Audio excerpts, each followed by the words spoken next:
नमस्कार दोस्तों, आपका स्वागत है आपके अपने चैनल स्टडी 97 ऑफिशियल पर।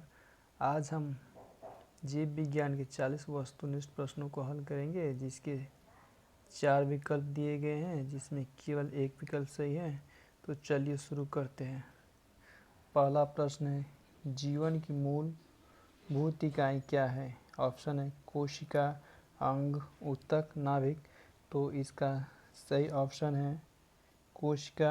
ऑप्शन नंबर ए सही ऑप्शन है।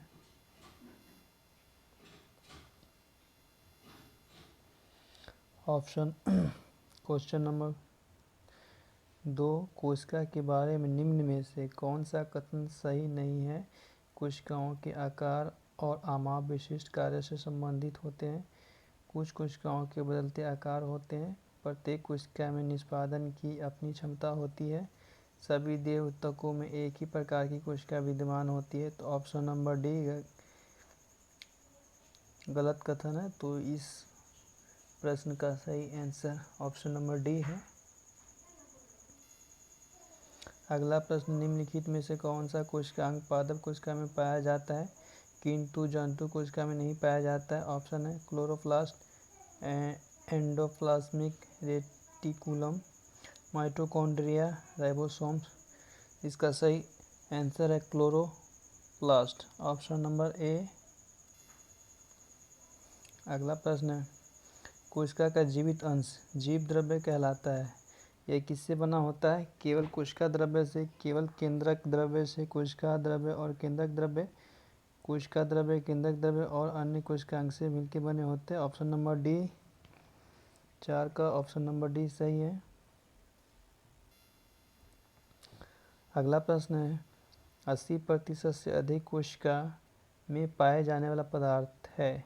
ऑप्शन है ए प्रोटीन, चर्बी, खनिज, जल। तो इसका सही आंसर है ऑप्शन नंबर डी, जल। अगला प्रश्न, निम्नलिखित में से किन कोशिकाओं में नाभिक नहीं होता है?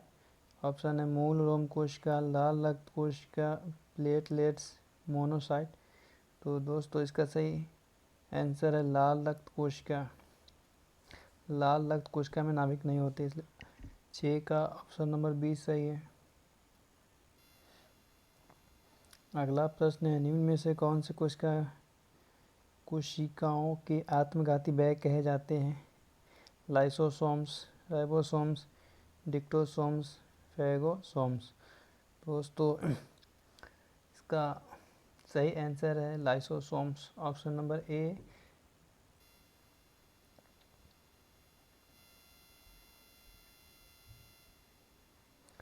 8 नंबर प्रश्न है, निम्नलिखित कोशिका अंगकों में से कौन सा एक अर्धपरागमय है? ऑप्शन है कोशिका झिल्ली, प्लाज्मा झिल्ली, कोशिका भित्ति, केंद्रक। तो इसका सही आंसर है कोशिका झिल्ली, 8 का ऑप्शन नंबर ए सही ऑप्शन है। अगला प्रश्न, निम्नलिखित में से किसको कोशिका का पावर प्लांट भी कहा जाता है? गोल्गी काय, माइटोकॉन्ड्रिया, राइबोसोम्स, लाइसोसोम्स। दोस्तों माइटोकॉन्ड्रिया को कोशिका का पावर प्लांट कहा जाता है, 9 का ऑप्शन नंबर बी सही है। अगला प्रश्न है, 10 कोशिका का शक्ति स्रोत होता है? कोशिका भित्ति, माइटोकॉन्ड्रिया, राइबोसोम्स, न्यूक्लियस।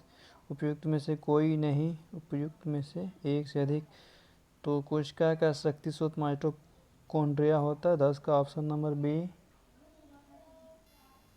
अगला प्रश्न है, मानव शरीर में मौजूद निम्नलिखित कोशिकाओं में से किस में माइटोकॉन्ड्रिया नहीं पाया जाता है? लाल रक्त कोशिका में, यकृत कोशिका में, मांसपेशी कोशिका में, श्वेत रक्त कोशिका में। तो दोस्तों इसका सही आंसर है लाल रक्त कोशिका, 11 का ऑप्शन नंबर ए, लाल रक्त कोशिका। अगला प्रश्न है, निम्नलिखित में से कोशिका का नियंत्रक केंद्र कौन है? केंद्रक, प्लाज्मा, लाइसोसोम्स, क्रोमोसोम्स। तो इसका सही आंसर है केंद्रक। कोशिका का नियंत्रक केंद्र केंद्रक होता है, ऑप्शन नंबर ए, 12 का ऑप्शन नंबर ए सही ऑप्शन है। अगला प्रश्न है, निम्नलिखित की कोशिका सूक्ष्मतम जीवित कोशिका है? Bacterium, bread mould, mycoplasma, virus. तो इसका सही आंसर है माइकोप्लाज्मा। माइक्रोप्लाज्मा की कोशिका सूक्ष्मतम जीवित कोशिका होती है, 13 का ऑप्शन नंबर सी सही है। अगला प्रश्न है 14 नंबर, डीएनए का संबंध जिस अति मूल प्रोटीन से है उसे क्या कहते हैं? गैर एल्बुमिन, हिस्टोन, गैर हिस्टोन, एल्बुमिन। दोस्तों इसका सही आंसर है हिस्टोन। डीएनए का संबंध स्टेन से है, तो 14 का ऑप्शन नंबर बी सही आंसर है।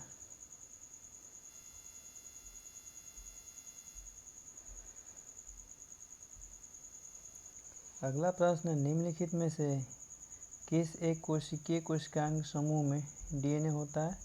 ऑप्शन है सूत्रकणिका, केंद्रक, हरित लवक। दोस्तों 15 का ऑप्शन नंबर ए सही ऑप्शन है।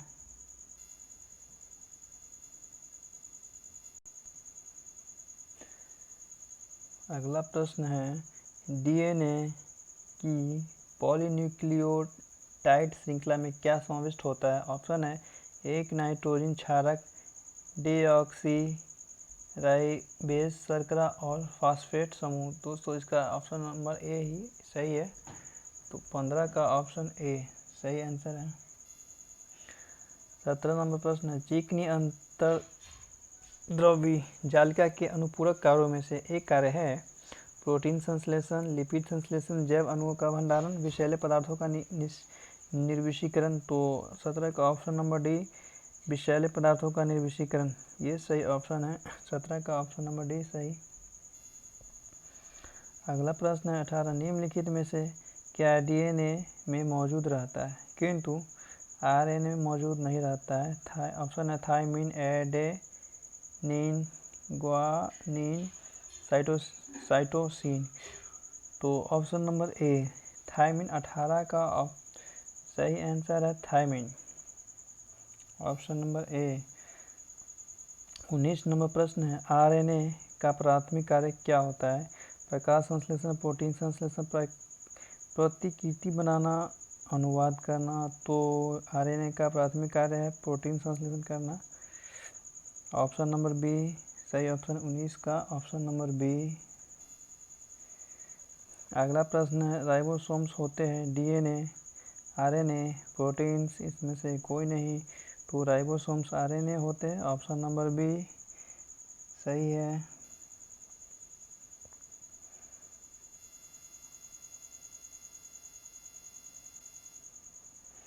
21 नंबर प्रश्न है, आनुवंशिक यूनिट अर्थात जीन होते हैं केंद्रकीय झिल्ली में, कोशिका कला में, लाइसोसोम्स में, गुणसूत्र में। तो दोस्तों इसका सही आंसर है गुणसूत्र में, 21 का ऑप्शन नंबर डी। अगला प्रश्न है, डीएनए की द्विकुंडलिनी संरचना किसके द्वारा दी गई थी? जैकब तथा मोनोड, वाटसन तथा क्रिक, एच.जी. खुराना। उपयुक्त में से कोई नहीं। दोस्तों इसका सही आंसर है वाटसन तथा Crick, option number B. 23 number प्रश्न है, सबसे पहले डीएनए को अलग किसने किया था? फ्रेडरिक हॉफमिस्चर ने, अल्ब्रेक्ट कोसेल, फोबस लेवे ने, वाटसन और क्रिक। दोस्तों सबसे पहले डीएनए को अलग करने वाला व्यक्ति फ्रेडरिक हॉफमिस्चर है, तो 23 का ऑप्शन नंबर ए सही आंसर है। अगला प्रश्न है, डीएनए के दो स्ट्रैंड बंधे होते हैं हाइड्रोजन बॉन्ड्स द्वारा, सहसंयोजक बॉन्ड्स द्वारा, स्थिर वैद्युत बल द्वारा, वंडर वाल्स बलों द्वारा। दोस्तों डीएनए के दो स्ट्रैंड बंधे होते हैं हाइड्रोजन बॉन्ड्स द्वारा, ऑप्शन नंबर ए।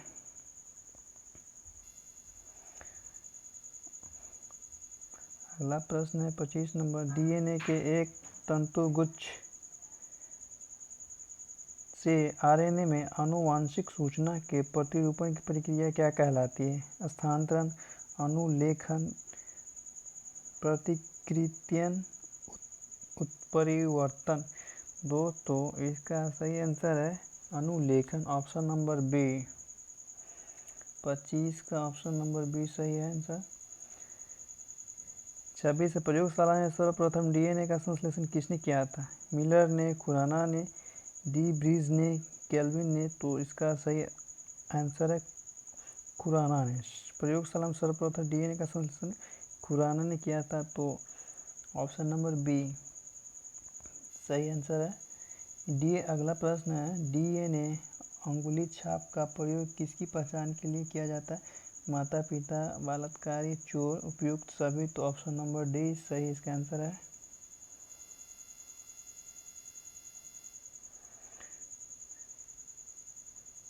अगला प्रश्न 28, जीव कोशिकाओं में आनुवंशिक लक्षणों के नियंत्रण में निम्नलिखित में से कौन सा उत्तरदायी है?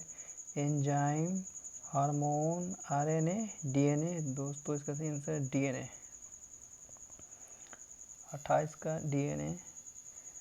अगला प्रश्न है, पुरुष में पुरुषत्व के लिए कौन सा गुणसूत्रीय संयोजन उत्तरदायी होता है? XO, XXX, XX, XY।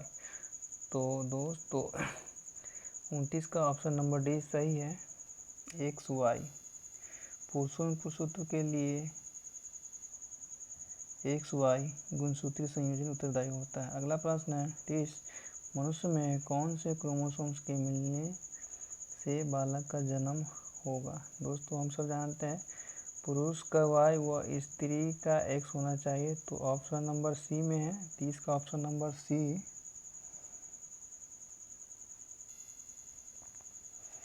अगला प्रश्न है, शरीर में लगी चोट को मरम्मत के लिए किस प्रकार के सेल विभाजन का प्रयोग किया जाता है? केवल समसूत्रण, केवल अर्धसूत्रीय विभाजन, माइटोसिस और मियोसिस दोनों, न समसूत्रण और न ही अर्धसूत्रीय विभाजन। दोस्तों इसका सही आंसर है केवल समसूत्रण, option number A. Question number 32, गुणसूत्रों की आकृति विज्ञान का अच्छी तरह से अध्ययन किससे किया जाता है? अंतरावस्था में, पूर्वावस्था में, मध्यावस्था में, जाइगोटिन में। दोस्तों इसका सही आंसर है मध्यावस्था, ऑप्शन नंबर सी।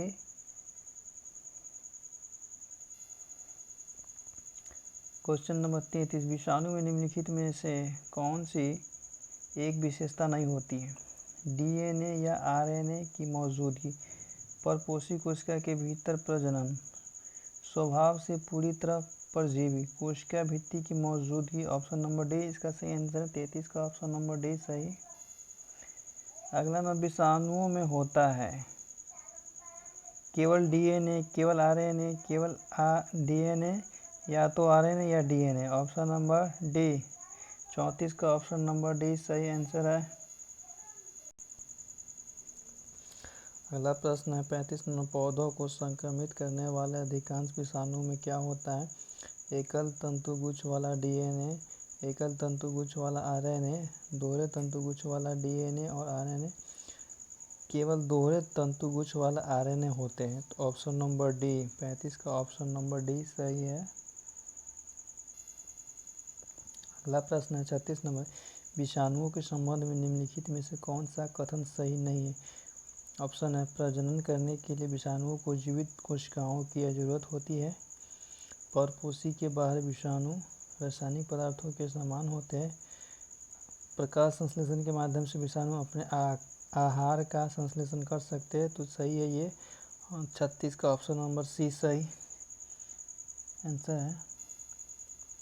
अगला प्रश्न, निम्नलिखित में से सर्वप्रथम किस वायरस की खोज हुई थी? ऑप्शन है, पोलियो, HTLV, TMV, HIV। दोस्तों सर्वप्रथम TMV वायरस की खोज की गई थी, तो 37 का ऑप्शन नंबर सी सही है आंसर है। अगला प्रश्न, एड्स मानव प्रतिरक्षाहीनता विषाणु HIV के द्वारा होता है, जो है रिट्रोवायरस, प्रतिरक्षा विषाणु, अरबोवायरस, लेंटेवायरस। दोस्तों इसका सही आंसर रिट्रोवायरस, 38 का ऑप्शन नंबर ए सही आंसर है। अगला प्रश्न, जंतुओं में होने वाले फुट एंड माउथ रोग किसके कारण उत्पन्न होता है? जीवाणु, कवक, प्रोटोजोआ, विषाणु। तो दोस्तों इसका सही आंसर है विषाणु, ऑप्शन नंबर डी। और अंतिम प्रश्न है, इबोला क्या है? दोस्तों इसका आंसर आप लोग कमेंट बॉक्स में कमेंट करके बताइए। ठीक है, और मिलते हैं फिर अगले वीडियो में। धन्यवाद।